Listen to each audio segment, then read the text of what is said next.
ఏసే పరిష్కారము అనుదిన Bible television కార్యక్రమం ప్రేక్షకులందరికీ యేసుక్రీస్తు వారి సర్వశ్రేష్ఠ నామమున వందనాలు. ప్రభువునందు ప్రియ దేవుని బిడ్డలారా, నేటి దినము పాస్టర్ కారుపాటి శ్యామ్ సాగర్ గారి ద్వారా సామెతల గ్రంథమును ధ్యానం చేసుకుందాము.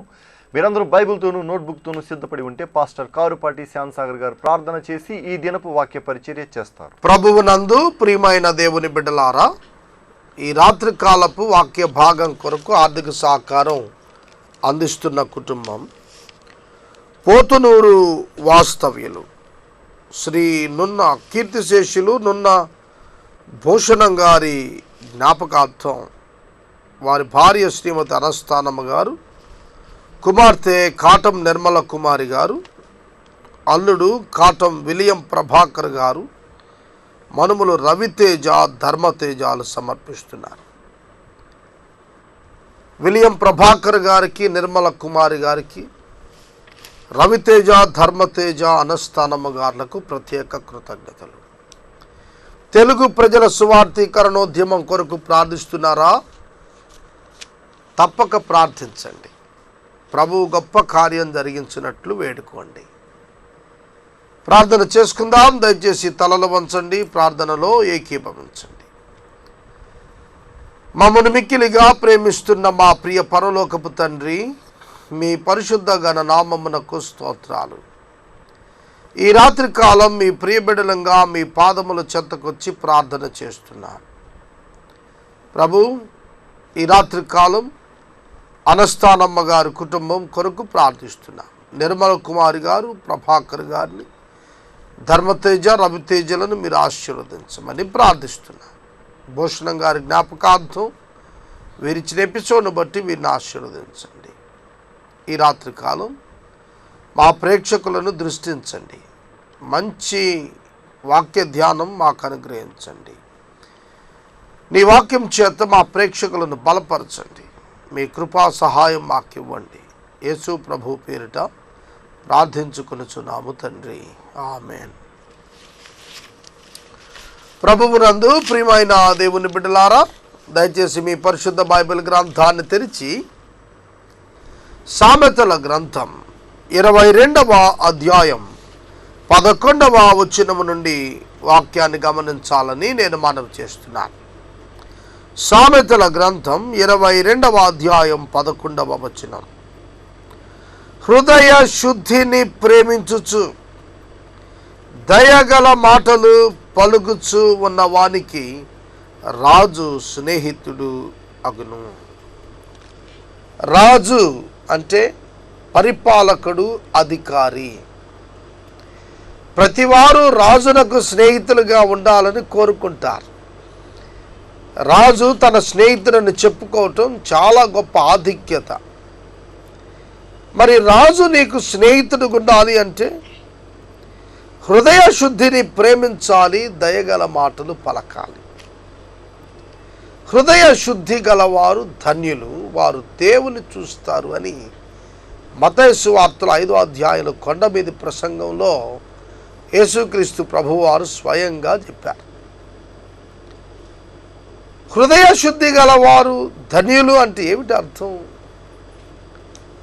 పాప క్షమాపణ పొంది రక్షణానుభవాన్ని స్వాధీనం చేసుకున్న వారు ధన్యులు అని అర్థం. ఒక మానవుని యొక్క హృదయం ఎలా శుద్ధి అవుతుంది? మానవుని హృదయం దేవుని యొక్క కుమారుడైన యేసుక్రీస్తు వారి నామమునందలి విశ్వాసము చేత శుద్ధి చెందుతుంది. యేసు అను నిజ రక్షకుడు, ఒకే నిజ రక్షకుడిని అంగీకరించటం వలన పాపము నుండి విడుదల వస్తుంది, పరిశుద్ధత కలుగుతుంది. కనుక ఈ పరిశుద్ధమైన హృదయాన్ని ప్రేమించాలి. దేవుని వాక్యం మనకు హెచ్చరిక చేస్తోంది అదే. పరిశుద్ధతను ప్రేమిస్తున్నారా? పరిశుద్ధతను ప్రేమించాలి అంటే నువ్వు పరిశుద్ధుడివై ఉండాలి. పరిశుద్ధతను ప్రేమించాలి అంటే పరిశుద్ధత గురించి నీవు వెరిగి ఉండాలి, లేకపోతే నీకు తెలియదు. కనుక నీవు పరిశుద్ధతను ప్రేమించు, హృదయ శుద్ధిని ప్రేమించు. హృదయ శుద్ధి పాప క్షమాపణ చేత కలుగుతుంది. దాన్ని ప్రేమించండి. ఆ స్థితిని మీరు ప్రేమించండి. దయగల మాటలు పలకండి, రాజుకు స్నేహితులు అవ్వండి. ప్రత్యేకంగా మీడియా మినిస్ట్రీలో దయగల మాటలు చాలా ప్రభావాన్ని చూపిస్తున్నాయి.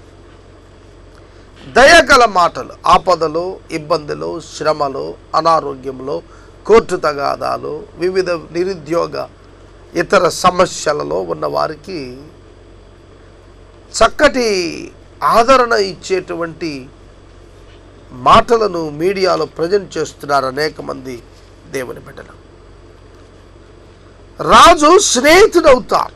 ఎప్పుడవుతాడు? హృదయ శుద్ధి కలిగినప్పుడు, దయగల మాటలు మాట్లాడినప్పుడు. దయగల మాటలు వస్తున్నాయా మీ నోట? యేసుక్రీస్తు ప్రభు పాపములో పట్టబడిన ఆ స్త్రీని తీసుకొచ్చి ప్రభు పాదాల దగ్గర వాడేసి, బోధకుడా ఈమె వ్యభిచారములో పట్టబడిందంటే బోధకుడు మాట్లాడాడమ్మా, ఎవ్వరు నిన్ను శిక్షించలేదా అని. సమరయ స్త్రీని గురించి ఊరంతా వింతగా మాట్లాడే సమయంలో యేసు ఆమెతో మాట్లాడుతున్నాడు. అమ్మా అమ్మా అని పిలిచాడు. ఆమె త్రాగటానికి నీళ్ళు ఇమ్మన్నాడు. చూడండి, ప్రభువు పాపులను ప్రేమిస్తున్నాడు, పాపాన్ని ద్వేషిస్తున్నాడు. అందుకనే మనం నేర్చుకోవాల్సింది ఏమిటండి?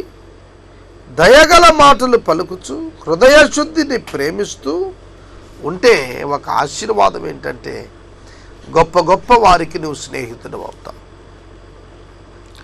చూడండి, మీరు ఉన్నత శిఖరాలలో ఉన్నటువంటి వ్యక్తులతో కలిసి మాట్లాడటం కానీ, వారితో పరిచయం పెంచుకోవటం కానీ, వారితో స్నేహం చేయటం కానీ ఉంటే వారి లెవెల్తో ఈక్వల్గా మీ ప్రభావం కూడా పెరుగుతుంది. వారితో ఈక్వల్గా మీకు కూడా గుర్తింపు వస్తుంది. కనుక మనం ఆలోచించాలి. రాజు స్నేహితుడు అంటే సామాన్యుడు కాదు. Who can recommend to the king, ఇదిగో ఇతడు మనవాడు అని చెప్పే స్నేహితుడు ఎంత గొప్ప ఆధిక్యత. ఈ లోకంలో జీవిస్తున్న మనకు ఈ రెండు విషయాలు, హృదయ శుద్ధిని ప్రేమించే విషయం, దయగల మాట్లాడే విషయం, ఈ రెండు కలుగుంటే మనం దీవించబడతాం. అనేకుల అధిపతులు ఎదుట, అధికారులు ఎదుట, రాజుల ఎదుట హెచ్చింపబడతాం. మీకు ఇటువంటి అనుభవం ఉందా? ఆలోచించుకోండి. యెహోవా చూపులు జ్ఞానము గలవానిని కాపాడుతాయి. జ్ఞానహీనుని దేవుని చూపు కాపాడగలుగుతుందా? కృప చూపగలుగుతుంది. మనిషిని రక్షించాలి అని దేవుని యొక్క సంకల్పం. కనుక మనిషి రక్షించబడాలంటే ఆయన కుమారుడైన క్రీస్తునందలి విశ్వాసం ఒక్కటి ఆధారం. యెహోవా చూపులు జ్ఞానము గలవాడిని కాపాడు. ఇక్కడ జ్ఞానము గలవాడంటే బిలీవర్. జ్ఞానము గలవాడంటే బిలీవర్. దయచేసి అండర్లైన్ చేసుకోండి. ఇంటెలిజెంట్ అని కాదు, వైజ్ పర్సనాలిటీ అని కాదు, ట్రూ బిలీవర్. విశ్వాసిని దేవుడు కాపాడుతాడు. ఆయన చూపులు విశ్వాసిపై ఉంటాయి. యోబు గ్రంథాన్ని మీరు చూస్తే, యోబు ఆ ఊజు దేశంలో అతడు చాలా గొప్ప ధనవంతుడు. దేవుని కన్నులు అతను చూస్తున్నాయి, మరొక ప్రక్కన అపవాది కన్నులు కూడా అతన్ని చూస్తున్నాయి. కనుక మనం గుర్తుపెట్టుకోవాలి, జ్ఞానం కలిగిన వాడుగా యోబున్నాడు. దేవుని చూపులు అతనిపై ఉన్నాయి. అలాగే మీ పైన దేవుని చూపు ఉందా? మీరు దేవుని చూపుకు లోబడుతున్నారా? మరొకండి, ప్రభువు మిమ్మల్ని ఒక ప్రత్యేక పని నిమిత్తం ఏర్పరచుకుంటున్నాడు. ఏమిటి ఆ పని? జ్ఞానము గలవాడు చేసే పని. జ్ఞానం గలవాడు ఏం చేస్తాడు? దేవుని పని చేస్తాడు, సువార్త పని చేస్తాడు. జ్ఞాన హృదయము కలుగుట మాకు నేర్పించమని మోషే ప్రార్థించాడు. కనుక జ్ఞానం గలవాడు ఖచ్చితంగా దేవుని చేత కాపాడబడతాడు. అంటే హూ ఈజ్ ద బిలీవర్? విశ్వాసిగా ఉన్నవాడు జ్ఞాన సంపత్తి. పాపమును గుర్చి, లోకమును గుర్చిన అనుభవ జ్ఞానంలో మానవుడు ఉంటాడు. అయితే తీర్పును గురించిన అనుభవ జ్ఞానం ఆ వ్యక్తుల జీవితాల్లో తప్పదు. పాపమును గురించి, లోకాన్ని గురించి ఒప్పించే దేవుడు మనకున్నాడు కనుక మనం జ్ఞానం గల వారి ఉండాలి. హృదయ శుద్ధి కోరుకోవాలి. జ్ఞానం కలిగిన వారిగా దేవుని యొక్క చూపు మన మీద ఉందని మనం తెలుసుకోవాలి. విశ్వాసఘాతకుల మాటలు ఆయన వ్యర్థం చేయను. దేవునికి స్తోత్రం.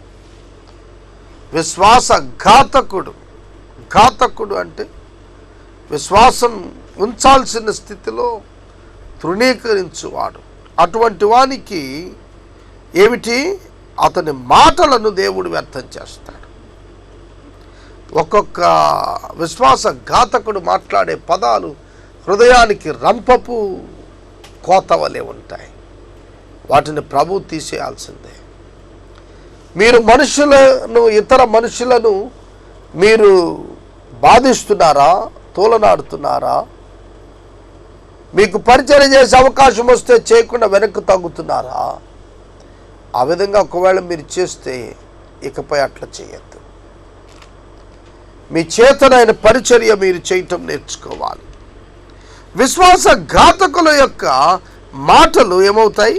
వ్యర్థం చేస్తాడు దేవుడు. మన మాటలు ఎట్లుంటున్నాయి? దేవుడు సఫలం చేసే మాటలేనా? దేవుని కుమారుడైన యేసుక్రీస్తు ప్రభువారు మహిమ పొందే మాటలేనా మనం మాట్లాడుతోంది? లేక మనల్ని మనం మహిమపరుచుకోవటానికి, గొప్ప చెప్పుకోవడానికి మాట్లాడుతున్నామా? ఆలోచించాలి. సోమరి బయట సింహం ఉన్నది, వీధులలో నేను చంపబడుదును అని అంటాడు. సోమరిపోతుతనం చాలా భయంకరమైన పాపం అండి. ఒక మనిషి సోమరి అయితే తను ఏమీ చేసుకోలేడు. తన గమ్యాన్ని తను చేరుకోలేడు. తనపై ఇతరుల ఉంచిన నమ్మకాన్ని వమ్ము చేసుకుంటాడు. సోమరి అంటాడు, బయట సింహం ఉంది, నేను బయటికి పోతే తినేస్తుంది అంటాడు. వాస్తవం బయట సింహం లేదని వాడికి తెలుసు, తినదని కూడా వాడికి తెలుసు. కానీ బయటికి వెళ్ళకుండా ఇంట్లోనే మ్రగ్గాలి, ఏం పని చేయకూడదు, అదే సోమరితనం అనే తాత్పర్యంలో ఉండిపోతే ఏమిటి వాటి వల్ల ప్రయోజనం? ప్రభువు మనలను దీవించున్నట్లుగా ఈ భయంకర సోమరితనాన్ని విడిచిపెడదాం. వేశ్య నోరు లోతైన గొయ్యి, యెహోవా శాపము నొందినవాడు దానిలో పడిపోతాడు. వేశ్య నోరు లోతైన గొయ్యి. లోతైన గోతులో పడిపోతే, డీప్ పిట్ పడితే ఎట్లా ప్రమాదం జరుగుతుంది, కొన్నిసార్లు ప్రాణం అవ్వచ్చో, అలాగే వేశ్య నోరు గొయ్యిగా ప్రకటించబడింది. వేశ్య సాంగత్యం కూడదు. ఈ దినాల్లో అత్యధికమైనటువంటి పురుషులు వ్యభిచార గృహాల చుట్టూ చాలా ఫ్రీక్వెంట్గా తిరుగుతున్నారు. యవ్వన బిడ్డలు పాడైపోతున్నారు. వ్యభిచార కేంద్రాలు ఎక్కువైపోయాయి. స్త్రీలను అమ్ముకునే ముఠాలు ఎక్కువైపోయాయి. ఎక్కడెక్కడ ఏమేం జరిగిపోతుందో పరిశీలించే శక్తి కలిగిన పరిస్థితులు ఇవాళ లేవు. ప్రియమైన దేవుని బిడ్డలారా, ఒక లిమిటెడ్ ఆర్గనైజేషన్ కంట్రోల్ చేయగలిగే పరిస్థితి కాదు ఇది. కనుక మనం నేర్చుకోవాలి. వేశ్య నోరు లోతైన గొయ్యి, యెహోవా శాపం పొందినవాడు అందులో పడతాడు. యెహోవా శాపం ఎప్పుడు వస్తుంది? బైబిల్లో మొట్టమొదటి శాపం పొందింది కయ్యూను, ఆదాము హవ్వలు కాదు. ఆదాము హవ్వలు శపించబడలేదు. ఆ శాపం ప్రభువు మీదకి వచ్చింది, కానీ వారు శిక్షించబడ్డారు. కానీ కయ్యూను అట్లా కాదు. నేను నిన్ను శపిస్తున్నాను, నువ్వు దేశదిమరమై తిరుగుతావు అన్నాడు. ఒక కమ్యూనికేషన్ కోసం ఒక గుర్తు మొదట సీలేసి మరీ దేవుడిచ్చాడు. వీడిని చంపిన వానికి 7 రెట్లు ప్రతిఫలం ఉంటుందని చెప్పాడు. కనుక అటువంటి పరిస్థితి మనం చూస్తే శాపము పొందిన వారే అందులో పడేది. శాపం పొందినవారు కయీను, హేబేలును చంపిన కయీను శాపం పొందాడు. సోదరుడా, సోదరి, నీవెందుకు శాపం పొందాలి? ప్రభువైన యేసుక్రీస్తు వారు నీ కొరకు మరణించి ఉండగా నీవేళ శాపం పొందుతావు? దయచేసి శాపము స్థానములో ఆశీర్వాదం ఇవ్వగలిగిన ప్రభువునొద్దకొచ్చు నీ పాపమును ఒప్పుకొని విడిచిపెట్టి నీ నీ యొక్క అక్రమ మార్గమును జీవితాన్ని నీవు విడిచి నీతి మార్గములో ప్రవేశించు. 15వ వచనం, బాలుని హృదయములో మూఢత్వం స్వాభావికంగా పుట్టును. స్వాభావికముగా పుట్టును అండర్లైన్ చేసుకోండి. స్వాభావికముగా అంటే సాధారణంగా, ఇన్ జనరల్ అని అర్థం. బాలుని మనసులో స్వాభావికంగా చెడ్డ ఊహలు, చెడు ఆలోచనలు, చెడు క్రియలు పుడుతుంటాయి. ఎందుకని? మానవుడు పుట్టుకతో పాపి, ప్రాచీన పాపపు స్వభావాన్ని కలిగి ఉన్నటువంటి వాడు కనుక పాపం చేస్తాడు. బాలుడుగా ఉన్నప్పుడే మూఢత్వం స్వాభావికంగా ఉంటుంది. శిక్షా దండము చేత దానిని తొలగించవచ్చు. అందుకని బెత్తము వాడని తండ్రి కుమారునికి విరోధి అన్నాడు. బెత్తము వాడని ఉపాధ్యాయుడు విద్యార్థికి విరోధి. బెత్తము వాడటం అంటే విరగగొట్టడం కాదు, చంపే ఉద్దేశంతో కాదు, క్రమశిక్షణ, అతనిలో మార్పు కొరకు. అలాగే వాక్యంలో మనం చూస్తున్నప్పుడు మూఢత్వము స్వాభావికంగా పుడుతుంది బాలునిలో సైతం. శిక్షాదండం దాన్ని తొలగించేస్తుంది. పాపము చేసిన వానికి కలిగే పర్యావసానాలే అతడు మార్పు నందటానికి గొప్ప అవకాశాలు. 16వ వచనం, లాభము పొందవలెనని దరిద్రులకు అన్యాయము చేయువానికి ధనవంతులకిచ్చువానికి నష్టమే కలుగును. చెవియొగ్గి జ్ఞానులోపదేశమును ఆలకించుము. నేను కలుగు చేయు తెలివిని పొందుటకు మనస్సును ఇమ్ము. నేను కలుగు చేయు తెలివిని పొందుటకు మనస్సునిమ్ము. నీ అంతఃకరణమందు వాటిని ఒప్పుకొనుట ఎంతో మంచిది.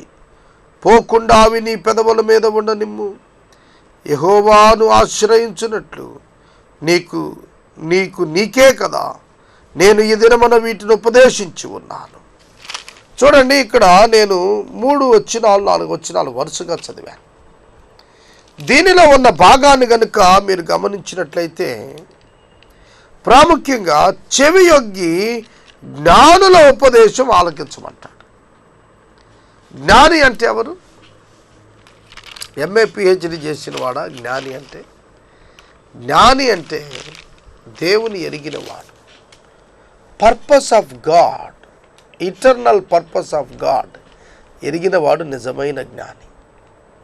కనుక జ్ఞానం కలిగి మనం ఉందాం. నేను కలుగజేయు తెలివిని పొందు నిమిత్తం మనస్సునిమ్ము. యెహోవాను ఆశ్రయించినట్లు నీకే కదా నేను ఈ దినమున వీటిని ఉపదేశించి ఉన్నాను. నిన్ను పంపు వారికి నీవు సత్యవాక్యములతో ప్రత్యుత్తరమిచ్చినట్లు సత్య ప్రమాణము నీకు తెలియచేయుటకై ఆలోచనయు తెలివియు శ్రేష్టమైన సామెతలు నేను నీ కొరకు రచించితే. పరిష్కారంలో మేము ఈ విషయాలన్నీ ధ్యానిస్తున్నాం. మన పట్ల దేవుని ప్రణాళిక ఏమిటో తెలుసునా?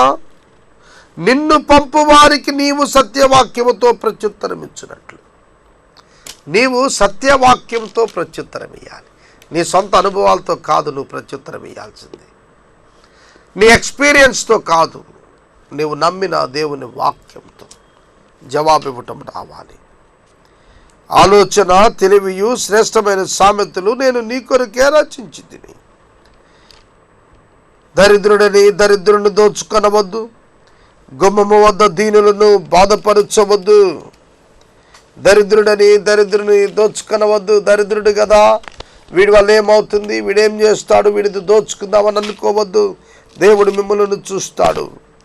యెహోవా వారి పక్షమున వ్యాజ్యమాడును. ఆయన వారిని దోచుకుని వారి ప్రాణమును దోచుకును. దోచుకునే వారి యొక్క ప్రాణమే దోచబడుతుంది. దోచుకునేవారు డబ్బు దోచుకుంటారు, కానీ దేవుడైతే దోచుకుని వారి ప్రాణాలను దోచుకొనగలిగిన శక్తి కలిగినటువంటి దేవుడండి. కోపచిత్తునితో సహవాసము చేయకము. క్రోధము గలవారితో పరిచయము కలిగి ఉండకము. కోపచిత్తుడు అంటే కోపం కలిగిన వాడితో సహవాసం మంచిది కాదు.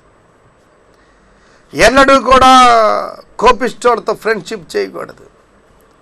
వాళ్ళు ఎప్పుడు చేస్తారో మనకు, ఎప్పుడు ఎలా రియాక్ట్ అవుతారో తెలియదు. వారికి ఎప్పుడు కోపం వస్తుందో, ఎప్పుడు దాని పర్యవసానం మనం అనుభవించాల్సి వస్తుందో మనకు అర్థం కాదు. క్రోధము గలవానితో పరిచయం కలిగి ఉండొద్దు. క్రోధం కలిగిన వాడు, ఊరికే పోట్లాట పెట్టుకునేవాడు, ఊరికే రెచ్చిపోయేవాడితో అసలు పరిచయమే వద్దు. ఎంత గొప్ప బంగారు మాటలండి. నా 38 సంవత్సరాల జీవితం వెనక్కి చూసుకుంటే యవ్వన కాలం నుండి ఎన్ని పర్యాయాలు ఇట్లాంటి వాటిలో వైఫల్యం అండి. నిజమే కదా? వాక్యాన్ని జాగ్రత్తగా అర్థం చేసుకుంటే అట్లాంటి స్థితి ఉండదు కదా. యవన బిడ్డలు, మీరు మీ యవన కాలంలో ఉన్నారు. మీరు తగాదా పడేవారితో, క్రోధం కలిగిన వారితో స్నేహం చేయకండి. వారితో అసోసియేట్ అవ్వకండి. వారి నైజం మారదు.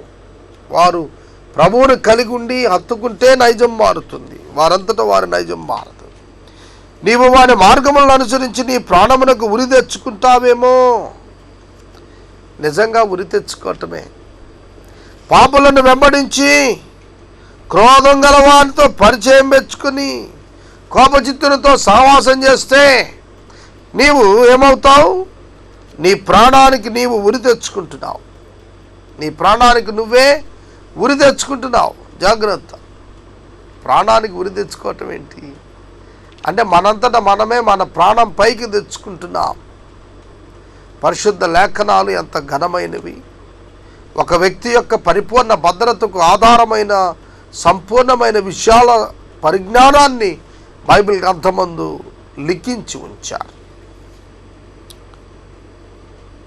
అప్పులకు పూటబడి వారితో చేరకు, చెల్లించుటకు నీ యొద్ద ఏమీ లేకపోగా వాడు నీ క్రింద నుండి నీ పరుపు తీసుకుని పోనేలా నీ పితరులు వేసిన పురాతనమైన పొలిమేర రాతిని నీవు తీసివేయకూడదు. పురాతనమైనటువంటి పునాది రాళ్ళు, పునాదులలో రాళ్ళు వేసుకుంటారు. ఎందుకంటే కొలతల పర్పస్ కోసం. ఆ రాతిని జరిపేస్తే అవతల వాడి స్థలాన్ని ఆక్యుపై చేసుకోవచ్చని దుర్బుద్ధితో అనేకులు ఇలాంటి చేస్తూ ఉంటారు. అందుకని అన్నాడు, నీ పితరులు వేసిన పురాతనమైన పొలిమేర రాళ్ళు తీసేయకూడదు. It is not your business. భూమి నీది కాదు, దేవునిది. దేవుడు ఇచ్చినటువంటి వారు తప్పక దాన్ని అనుభవిస్తారు. కనుక నీ పితరులు వేసిన పురాతనమైన పొలిమేర రాతిని తీసేయద్దు. దేవుడిచ్చిన బోధ ప్రక్కన పెట్టకండి. ఎంతో కాలంగా వస్తున్న అద్భుతమైన సువార్తను మీరు నమ్మండి. సువార్తను నమ్మిన వారు రక్షించబడతారు. తన పనిలో నిపుణత గలవానిని చూచితివా? అల్పులైన వారు ఎదుట వాడు రాజుల ఎదుట నిలుచును. పనిలో నిపుణత, పనిలో నిపుణత, skill in the work, skill in the trade. మనం ఆలోచన చేయాలి. Skill in the trade. ప్రియమైన దేవుని బిడ్డలారా, నీ పనిలో నీకు గనక నిపుణత ఉంటే నీవు గొప్పవారి మధ్యన ఉంటావు. నీవు గొప్పవారి మధ్యన కూర్చోగలుగుతావు. ఎందుకని? నీ నైపుణ్యత నిన్ను పైకి తెస్తుంది. ప్రియమైన దేవుని బిడ్డలారా, వాక్యాన్ని వింటున్నారా? పరిశుద్ధ లేఖనాలను గ్రహిస్తున్నారా? నిపుణత కొరకు ప్రయత్నిస్తున్నారా? Excellency in your work. ప్రయత్నం చేయండి. దేవుడు మిమ్మల్ని హెచ్చిస్తాడు. గత దినం మా డివోషన్లో నేను ఇదే చెప్పిన.